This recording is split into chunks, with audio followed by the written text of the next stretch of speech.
Hello बच्चों, very good morning. स्वागत है आप सभी का काइनेमेटिक्स के लेक्चर नंबर 3 में। और जैसा कि हम आपको बता चुके हैं, प्रारंभ के कुछ लेक्चर्स क्लास 9 और 11 दोनों के लिए इम्पोर्टेंट होंगे, क्योंकि इनमें हम केवल सिंपली डिफिनेशन को डिफाइन कर रहे हैं।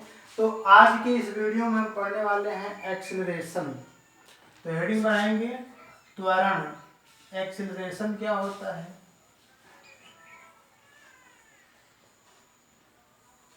ठीक, तो चलिए समझ लेते हैं एक्सेलरेशन क्या है। मोशन में काइनेमेटिक्स ये ना 11th से है रिलेटेड, और क्लास 9 के लिए ये चैप्टर है मोशन, गति। तो जब कोई वस्तु गति कर रही होती है, जबकि हम पिछले लेक्चर्स में गति के बारे में पढ़ चुके हैं, गति के प्रकार भी पढ़े हैं। तो हमने एक समान गति पढ़ा, असमान गति पढ़ा। तो उसमें अगर एक समान गति है तो उसकी वेलोसिटी या फिर स्पीड में कोई चेंजिंग नहीं हो रही है। परंतु यदि वस्तु असमान गति कर रही हो, अर्थात जिसका वेग निरंतर बदल रहा हो, तो वेग में परिवर्तन होगा। और वेग में परिवर्तन की दर को ही हम कहते हैं त्वरण। इसका फार्मूला है, इसे ए से रिप्रेजेंट करते हैं। इसका फार्मूला है वेग परिवर्तन। अब वेग में परिवर्तन आने में कुछ न कुछ तो समय भी लगा होगा, अर्थात समयांतराल।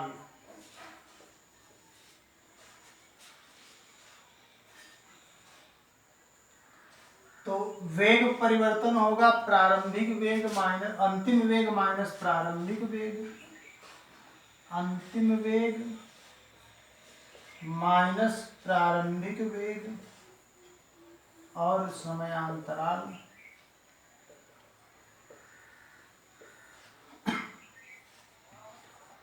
तो अंतिम वेग यदि v2 और प्रारंभिक वेग v1 हो, अंतिम समय अंतराल t2 हो, और अंतिम समय t2, अंतिम समय प्रारंभिक समय t1 हो, तो अल्फा का त्वरण का फार्मूला बनेगा v2 माइनस v1 बटे t2 माइनस t1, या इसको आप लिख सकते हैं डेल्टा v बटे डेल्टा t, जो कि औसत त्वरण, एवरेज एक्सीलरेशन का ये फार्मूला है। तो किसी गतिशील वस्तु के वेग परिवर्तन की दर को एकांक समय में, टाइम इंटरवल को अगर हम यूनिट मान लें, समय अंतराल को 1 मान लें, तो एकांक समय में वेग परिवर्तन की दर को उस वस्तु का त्वरण कहते हैं। इसे ए से प्रदर्शित करते हैं, तथा इसका मात्रक, इसकी जो यूनिट होगी वो मीटर पर सेकेंड स्क्वायर होगी, एवं यह एक सदिश राशि है। तो फिर से देखिए, किसी गतिशील वस्तु द्वारा एकांक समय में या किसी गतिशील वस्तु के वेग परिवर्तन की दर को त्वरण कहते हैं। इसे ए से प्रदर्शित करते हैं, तथा इसका मात्रक मीटर पर सेकेंड स्क्वायर होता है, और यह एक सदिश राशि है, अर्थात इसमें दिशा का भी महत्व है। फिर उसके बाद हम पढ़ेंगे त्वरण के प्रकार। त्वरण के प्रकार, types of acceleration, types of acceleration. तो इसमें हम पहला पढ़ेंगे नंबर 1, धनात्मक त्वरण, पॉजिटिव एक्सेलरेशन।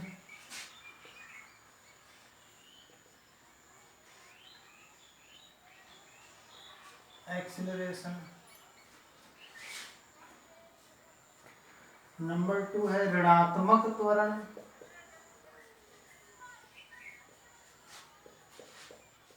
इसको हम मंदन भी बोलते हैं, निगेटिव एक्सेलरेशन।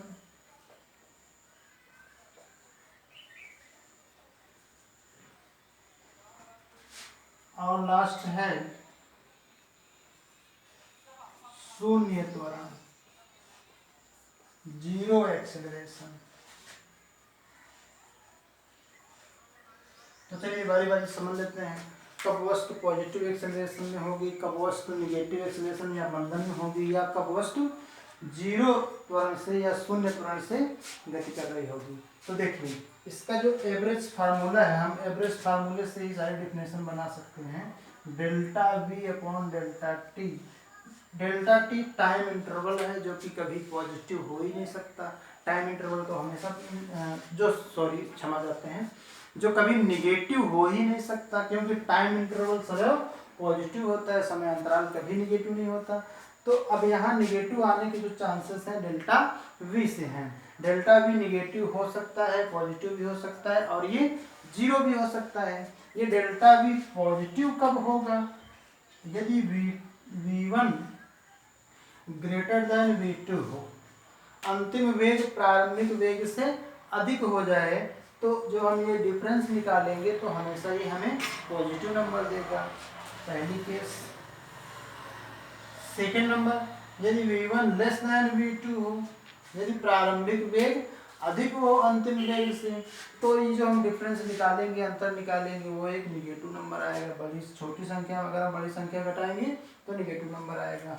थर्ड कंडीशन है, मतलब इसके लिए V1 ग्रेटर देन V2 तो पॉजिटिव नंबर आएगा, इसके लिए V1 लेस देन V2 तो निगेटिव नंबर आएगा। थर्ड कंडीशन है आपकी V1 इक्वल V2 हो जाए, अर्थात प्रारंभिक वेग अंतिम वेग के इक्वल हो जाए, तो हम ये डिफरेंस निकालेंगे तो जीरो आ जाएगा। और यदि इस भिन्न का अंश जीरो हुआ तो पूरी भिन्न जीरो होगी। तो जब वस्तु के वेग में लगातार वृद्धि होगी, क्योंकि V2 V1 से अधिक तभी होगा जब वेग में लगातार वृद्धि होगी। तो जब किसी गतिशील वस्तु के वेग में लगातार वृद्धि हो रही हो, तो वस्तु में जो त्वरण उत्पन्न होता है उसे हम धनात्मक त्वरण कहते हैं। अर्थात जब किसी वस्तु के वेग में लगातार वृद्धि हो, तो वस्तु में उत्पन्न त्वरण को धनात्मक त्वरण कहते हैं। एवं जब किसी वस्तु के वेग में लगातार कमी हो रही हो, वस्तु समय के साथ साथ स्पीड या वेलोसिटी उसकी घट रही हो, तो जब उसके वेग में लगातार कमी होगी तो उसमें जो त्वरण उत्पन्न होगा उस त्वरण को हम ऋणात्मक त्वरण या मंदन कहेंगे। निगेटिव एक्सेलरेशन है या रिटॉर्ड इसको बोलते हैं। और नेक्स्ट है आपका जीरो एक्सेलरेशन, शून्य त्वरण। जब कोई वस्तु एक समान वेग से गति कर रही होगी, एक समान वेग से मतलब उसके वेग में कोई परिवर्तन नहीं हो रहा है, प्रारंभिक वेग अंतिम वेग के बराबर है, तो वस्तु में जो त्वरण उत्पन्न होगा, या हम बोलेंगे वस्तु जीरो एक्सेलरेशन, वस्तु में कोई त्वरण ही नहीं उत्पन्न हो रहा है, उसको हम कहेंगे वस्तु शून्य त्वरण से गतिशील है। ठीक, तो फटाफट फिर से देख लीजिए सारी परिभाषाएं। जब किसी वस्तु के वेग में लगातार वृद्धि हो रही होगी, तो वस्तु में उत्पन्न त्वरण को हम धनात्मक त्वरण कहेंगे, इसे प्लस ए से प्रदर्शित करेंगे। और जब किसी वस्तु के वेग में लगातार कमी हो रही होगी, अर्थात उसका वेग घटता रह जाता होगा, तो वस्तु में उत्पन्न त्वरण को हम ऋणात्मक त्वरण या मंदन कहेंगे, इसे माइनस ए से रिप्रेजेंट करेंगे। और जब किसी वस्तु के वेग में कोई परिवर्तन ही नहीं होगा, अर्थात वस्तु एक समान वेग से गति कर रही होगी, तो हम कहेंगे वस्तु शून्य त्वरण से गति कर रही है, अर्थात उसमें जो त्वरण है वो शून्य त्वरण है। तो चलिए इसे आप नोट कर लीजिए।